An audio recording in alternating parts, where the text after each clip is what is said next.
Silaha nyingi zinazotumiwa na Marekani pamoja na Israeli dhidi ya Irani ni GBU-31 JDAMS, risasi zinazopenya paundi 2000 zinazojulikana zaidi kama Barker Busters. Mara nyingi hizi huwasilishwa kwa kutumia uelekezi wa satellite, lakini usiku wa Jumatano ulionekana ushahidi wa jinsi jeshi la Marekani linavyotumia miale ya leza kuweka mabomu kwenye shabaha. Leo asubuhi, kamandi kuu ya Marekani imetoa video ya mashambulizi dhidi ya ndege za Irani katika kambi ya anga. Katika video iliyoonyesha wazi leza ikifikia shabaha. Leza hukaa kwenye ganda la ndege inayoshambulia na kuelekezwa kwenye shabaha na rubani.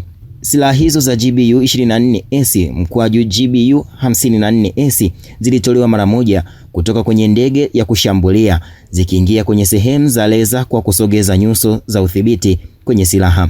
Utumizi wa leza pia ni muhimu, kwani unaweza kufuatilia malengo yanayosonga, lakini sio bora kila wakati. Wingu na hali zingine za anga zinaweza kuharibu ufanisi na ulengaji, ambapo ndipo mwongozo wa GPS unapoingia.